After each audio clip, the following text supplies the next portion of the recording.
बाद उस बच्चे की मॉम उस कार को बड़ी ही मुश्किल से कंट्रोल कर पाती है। और अब जब वो फैमिली हाईवे के किनारे खड़ी होती है तो उस फैमिली का डॉग जो है जंगल के अंदर भाग जाता है और उस बच्चे के डैड अपने डॉग को पकड़ने के लिए उसके पीछे चले जाते हैं। जिसके बाद उस बच्चे की मॉम उस कार को अंदर से बंद कर देती है और तभी उसके सामने उसका डॉग आ जाता है जिसकी आधी बॉडी कट चुकी है और वो ये सब देखकर बहुत ही ज्यादा हैरान होती है। और तभी उस लेडी के सामने उसका हस्बैंड भी आ जाता है जिसका आधा फेस कटा हुआ होता है। ये देख वो लेडी जोर जोर से चिल्लाने लगती है और इसके बाद यहाँ से सीन शिफ्ट होता है और हम ट्रिप को देखते हैं जो एक ड्रग डीलर से ड्रग ले रहा होता है और उस ड्रग डीलर का नाम रेडफोर्ड होता है और यहाँ पर रेडफोर्ड ड्रग्स को टैबलेट की शेप में कन्वर्ट करके बेचता था। और जब रेडफोर्ड अपने कमरे में जाता है तो ट्रिप जो है उसके सभी ड्रग्स को चुरा लेता है और तभी वहाँ पर रेडफोर्ड आ जाता है। अब ट्रिप डर की मारी एरिया 52 के पास जाने वाला होता है जो एक खतरनाक रास्ता होता है और रेडफोर्ड उसे संभल कर गाड़ी चलाने के लिए कहता है। इसके बाद हम देखते हैं कि ट्रिप अपने दोस्तों के पास जाता है जो कि नेल्सन, ग्रेचन, जेक और कुकी होते हैं और वो सभी दोस्त घूमने के लिए एरिया 52 में जाने वाले थे। और जब वो हाईवे से गुजरे होते हैं तो हमें पता चलता है कि जेक जो है वो एक अंधा आदमी है। इसके बाद वो सभी एक रेस्टोरेंट में जाते हैं और तभी ट्रिप को रेडफोर्ड का कॉल आता है और वो ट्रिप से कहता है कि उसे कैमरे के जरिए पता चल चुका है कि ट्रिप ने ही वो ड्रग्स चुराए हैं। और रेडफोर्ड इस बात से बहुत गुस्सा भी होता है और वो ट्रिप से कहता है कि वो वहीं पर आ रहा है जहाँ पर तुम लोग रुके हुए हो। अब ये सुनकर ट्रिप को बहुत ही ज्यादा डर लगता है लेकिन वो ये बात किसी को भी नहीं बताता है और फिर वो सभी फिर से अपनी कार से आगे के सफर पर निकल जाते हैं। जिसके बाद कार के अंदर ट्रिप उन सभी दोस्तों को ड्रग्स दिखाता है और ग्रेट चैन जो है उस ड्रग को देखकर बिल्कुल भी कुछ नहीं होती है और वो कार को हाईवे के किनारे रोक देती है और ट्रिप को उस कार से उतरकर दूसरी कार ढूंढने के लिए कहती है। जिसके बाद ट्रिप कहता है कि ये एक सुनसान रास्ता है, मुझे यहाँ पर कोई भी गाड़ी नहीं मिलेगी और वो कार से उतरकर नेटवर्क ढूंढता है और उसे पता चलता है कि वहाँ पर नेटवर्क भी नहीं है। और तभी उन सबको अचानक से भूकंप का एक झटका महसूस होता है और वो सभी इस बात को भूलकर फिर से आगे बढ़ जाते हैं। अब यहाँ पर ग्रेचन ट्रिप को आगे वाले स्टॉप पर उतारने वाली होती है और जब वो कार से जा रहे होते हैं तभी उन्हें वहाँ पर एक और कार दिखती है जिसका एक्सीडेंट हो चुका है मगर मोबाइल में नेटवर्क न होने की वजह से वे लोग पुलिस को कॉल नहीं कर पाते हैं और वो सभी एक गैस स्टेशन पर पहुंचते हैं और वहाँ पर ग्रेचन ट्रिप को वहाँ पर छोड़कर जाने वाली होती है लेकिन अब उसकी कार वहाँ पर खराब हो जाती है। जिसके बाद ग्रेचन को ट्रिप की मदद लेनी पड़ती है और ट्रिप उस गाड़ी को ठीक करने लगता है और जब ट्रिप उस गाड़ी को ठीक कर देता है तो उन्हें फ्यूल की भी जरूरत होती है मगर उस गैस स्टेशन पर फ्यूल बिल्कुल भी नहीं होता है। और जब वो लोग सभी वहाँ पर उस रेस्टोरेंट के अंदर जाते हैं तो उन्हें वहाँ पर कोई भी इंसान नहीं दिखता है और वो पूरा रेस्टोरेंट खाली होता है और वहाँ का फोन भी काम नहीं कर रहा था। इसके बाद वो सभी लोग परेशान हो जाते हैं और फिर वे लोग एक मोटेल रूम में रुकने का डिसाइड करते हैं और जब जेक आराम कर रहा होता है तब वहाँ पर कुकी आती है और उसे वहाँ पर एक बुक भी मिलती है जिस पर खून लगा होता है। इसके बाद नेल्सन और ट्रिप हर जगह फ्यूल ढूंढ रहे होते हैं लेकिन उन लोगों को वहाँ पर मरे हुए जानवर के अलावा और कोई भी नहीं मिलता है। इधर कुकी उस बुक को लेकर ग्रेचन के पास जाती है लेकिन उन दोनों को इस बुक के अंदर क्या लिखा है वो कुछ भी समझ नहीं आता है। तभी वहाँ पर ट्रिप आ जाता है और उन दोनों से कहता है कि वो फ्यूल को ढूंढने के लिए जंगल की ओर जा रहा है और फिर ट्रिप फ्यूल ढूंढने के लिए वहाँ से निकल जाता है। और जब वो सभी आपस में बैठकर बातें कर रहे होते हैं तभी कुकी को रेस्टोरेंट के अंदर कोई खड़ा हुआ दिखता है। अब इसके बाद नेल्सन और कुकी रेस्टोरेंट के अंदर जाते हैं ये चेक करने के लिए कि आखिर वहाँ पर था कौन, लेकिन उन्हें अंदर जाने के बाद वहाँ पर कोई भी नहीं दिखता है। इधर हम ट्रिप को देखते हैं जो फ्यूल की तलाश में बहुत आगे आ चुका होता है और तभी उसे वहाँ पर फोन बूथ दिखता है। जिसके बाद वो उस फोन से कॉल करने की कोशिश करता है मगर वहाँ नेटवर्क फिर से चला जाता है और तभी ट्रिप को भी वो आदमी दिखता है। अब ट्रिप उस आदमी से मदद मांगता है मगर वो आदमी कोई भी रिस्पॉन्स नहीं देता है। यह हमें पता चलता है कि वो आदमी और कोई नहीं बल्कि रेडफोर्ड होता है। जिसके बाद ट्रिप जो है उसे देखते ही वहाँ से भाग जाता है और एक बाथरूम के अंदर छुप जाता है और वहाँ पर भी रेडफोर्ड आ जाता है। और इधर जब जैक अकेला बैठा हुआ होता है तभी उसे एक परछाई महसूस होती है। इसके बाद ट्रिप जब रास्ते पर चल रहा होता है तो उसे हाईवे पर एक गाड़ी दिखती है और उसे लगता है कि वो गाड़ी रेडफोर्ड की है, इसलिए वो भागकर हाईवे के किनारे पहुंच जाता है। और जब वो गाड़ी रुकती है तो हम देखते हैं कि उस गाड़ी के अंदर कोई और आदमी है जिसका नाम हेनरी था और वो अपनी वाइफ रोज की तलाश में इधर उधर भटक रहा है। इसके बाद हेनरी ट्रिप को देखकर बहुत ही अजीब तरह से हंसता है। अब ट्रिप उसे बताता है कि उसके दोस्त यहाँ से कुछ ही मील दूर फंसे हुए हैं। अब हेनरी उसे लिफ्ट देने के लिए भी कहता है और ट्रिप बहुत सोचने के बाद हेनरी की मदद के लिए तैयार हो जाता है और फिर वो दोनों थोड़ा सफर करने के बाद उस रेस्टोरेंट तक पहुंच जाते हैं। इसके बाद हेनरी जेक और ग्रेचन को अपना नाम बताता है और कहता है कि वो उसकी वाइफ को ढूंढ रहा है लेकिन वो उसे कहीं पर भी नहीं मिली है। तभी हेनरी को अचानक से उसकी चेस्ट के अंदर पेन होने लगता है। जिसके बाद ट्रिप उसे उसकी गाड़ी के अंदर वापस बैठा देता है। इसके बाद नेल्सन और कुकी एक कमरे के अंदर होते हैं। तभी वहाँ पर ट्रिप आ जाता है और सभी खिड़की और दरवाजे बंद करने के लिए कहता है। इसके बाद ट्रिप को एक बंकर के अंदर से कुछ अजीब आवाज आने लगती है। जिसके बाद वो उस बंकर के अंदर से एक आदमी को खींचकर बाहर निकालता है जिसका आधा शरीर कटा हुआ होता है। अब ये देख ट्रिप बहुत ही ज्यादा डर जाता है और हम देखते हैं कि वो आधा कटा हुआ आदमी वहाँ से रेंगता हुआ चला जाता है। इसके बाद ट्रिप समझ जाता है कि इस जगह पर बहुत गड़बड़ है, इसलिए वो लड़ने के लिए हथियार ढूंढने लगता है और वो हेनरी के पास जाता है। हेनरी ट्रिप से पूछता है कि तुमने यहाँ किसी आधे कटे हुए आदमी को देखा है क्या? तब ट्रिप कहता है कि हाँ उसने देखा है। जिसके बाद हेनरी ट्रिप को कहता है कि यहाँ पर ऐसे और भी लोग हो सकते हैं। और तभी हेनरी अपनी गाड़ी के अंदर चला जाता है और अचानक से उसे कुछ बदबू आने लगती है और हेनरी उस बदबू की वजह से वहीं पर दम तोड़ देता है। इसके बाद ट्रिप एक पाइप से हेनरी की गाड़ी से फ्यूल निकालने लगता है। तभी ट्रिप के मोबाइल पर एक कॉल आता है और कोई आदमी ट्रिप से मदद मांगने लगता है लेकिन तभी नेटवर्क के चले जाने से फिर से कॉल कट जाता है। इसके बाद ट्रिप नेटवर्क को ढूंढने के लिए छत के ऊपर जाता है और तभी उसे वही बदबू फिर से आने लगती है जो बदबू हेनरी को आ रही थी। और हम देखते हैं कि फिर से उसे वही कॉल आती है और तभी ट्रिप के पीछे एक साया सा आ जाता है जो ट्रिप पर अटैक कर देता है। इधर हम कुकी को देखते हैं और जब वो रात को बाथरूम जाने वाली होती है तो उसे वही बदबू आने लगती है और कुकी के नाक से खून भी बहना शुरू हो जाता है और उसे कुछ भी समझ नहीं आता है कि आखिर ये हो क्या रहा है। तभी वहाँ पर वो साया आ जाता है और उसे नीचे की ओर खींचने लगता है। कुकी बहुत ही जोर जोर से चिल्लाकर हेल्प मांगने लगती है लेकिन कोई भी उसकी आवाज को नहीं सुन पाता है और तभी वो साया एक मशीन से कुकी के शरीर को काट देता है और इस तरह कुकी भी मारी जाती है। वहीं दूसरी ओर हम नेल्सन को देखते हैं जो कुकी को ढूंढ रहा होता है लेकिन उसे वो कहीं पर भी नहीं मिलती है। अब इसके बाद नेल्सन कुकी के बारे में जैक से भी पूछता है मगर जैक को कुछ भी पता नहीं होता है। इसके बाद जैक जो है लैंडलाइन फोन चेक करता है और तभी उसके पैर के नीचे वही हिरन आ जाता है जिसे हमने मूवी के स्टार्ट में देखा था। और इधर नेल्सन जो है कुकी का वेट अपने कमरे के अंदर कर रहा होता है और फिर वो म्यूजिक सुनने लगता है। तभी वही बदबू कमरे के अंदर भी आ जाती है और उसे भी बेड के नीचे से कोई खींचने लगता है लेकिन नेल्सन किसी तरह बचकर बेड के ऊपर आ जाता है और वो चेक करता है कि आखिर बेड के नीचे कौन है और वो अपना एक जूता फेंकता है। तभी वो साया उस जूते को काट देता है और हम देख पाते हैं कि उस साये पर काटने वाली मशीन लगी होती है और तभी नेल्सन कुछ अपने ऊपर लपेट कर कमरे की खिड़की को तोड़कर बाहर निकलता है। लेकिन जब वो बाहर निकलता है तो हम देखते हैं कि उसका गला ये कहां से कट चुका है और खून निकलने की वजह से वो वहीं पर गिर जाता है। तभी वहाँ पर ग्रेचन और जैक भी आ जाते हैं और वो देखते हैं कि नेल्सन अब मर चुका है। जिसके बाद वो दोनों दोनों ट्रिप और कुकी को आवाज लगाने लगते हैं और हेनरी की गाड़ी में जाकर उसे चेक करते हैं और वो देखते हैं कि हेनरी भी मर चुका है। इसके बाद ग्रेचन जैक को फोन पर बात करने के लिए वहीं पर रोक देती है और खुद हेनरी की गन लेकर ट्रिप और कुकी को ढूंढने लगती है। इसके बाद हेनरी को फोन पर किसी की आवाज सुनाई देती है। उसे आवाज आती है कि अब तुम मरने वाले हो, इसलिए हेनरी गाड़ी से उतरकर ग्रेचन को ढूंढने लगता है। इधर ग्रेचन को देखता है जो कुकी के पास बुक होती है उसे पढ़ने लगती है और तभी उसे रेडफोर्ड की आर्ट महसूस होती है, लेकिन उसे पीछे कुछ नहीं दिखता है। और जब वो अपने दूसरे कमरे में जाती है तो वहाँ पर दीवार पर बहुत कुछ लिखा हुआ होता है, जहाँ पर लिखा हुआ होता है कि या तो तुम्हें लड़ना होगा या फिर मरना होगा। और तभी ग्रेचन ये देखकर कमरे से बाहर आ जाती है। इसके बाद जैक जो है ग्रेचन को ढूंढता हुआ बहुत दूर चला जाता है और उसे भी कुछ आवाज आने लगती है और तभी वो साया वहाँ पर आ जाता है और उसे मारने की कोशिश करता है, मगर समय रहते वहाँ पर ट्रिप आ जाता है और उस साया पर गोली चला देता है, जिसके बाद वो साया वहाँ से भाग जाता है। और हम देखते हैं कि उस साया ने ट्रिप के हाथ को काट दिया है। जिसके बाद ट्रिप जैक और ग्रेचन को लेकर हथियार वाले कमरे में आ जाता है और उन दोनों को हथियार देता है ताकि वो साया से लड़ सके, लेकिन वो साया वहाँ पर आ जाता है और फिर यहाँ पर ट्रिप उस साया से लड़ने की कोशिश करता है और अपने दोनों दोस्तों को वहाँ से भगा देता है और आखिर में वो साया ट्रिप को जान से मार देता है। इधर जैक और ग्रेचन गाड़ी के ऊपर आ जाते हैं और जब ग्रेचन गाड़ी को स्टार्ट करके वहाँ से जाने वाली होती है तभी हम देखते हैं कि ट्रिप ने उस गाड़ी से पहले ही फ्यूल निकाल लिया होता है। इसके बाद ग्रेचन भी गाड़ी के ऊपर आ जाती है, तभी वो साया वहाँ पर बार बार आने लगता है, जिसके बाद ग्रेचन बार बार गोली चलाकर उसे वहाँ से भगाती रहती है। इधर जैक जो है गाड़ी के नीचे गिर जाता है और जब वो ऊपर आने की कोशिश करता है तो वो साया वहाँ आकर जैक को भी मार देता है और जैक गाड़ी पर उल्टा लटक जाता है। और जब जैक उस साया का मास्क हटाता है तो हम देखते हैं कि वो साया एक घोस्ट है और फिर वो घोस्ट उन दोनों को वैसे ही छोड़कर वहाँ से चला जाता है।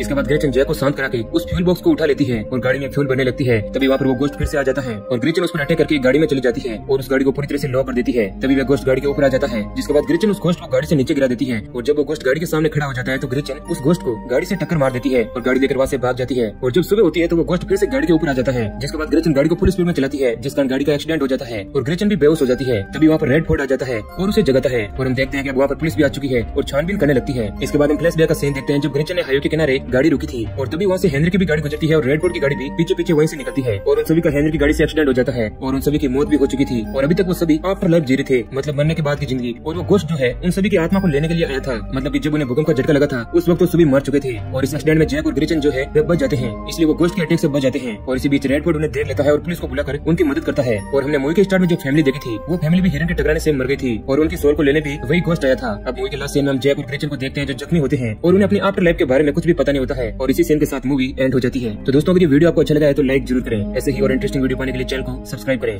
धन्यवाद।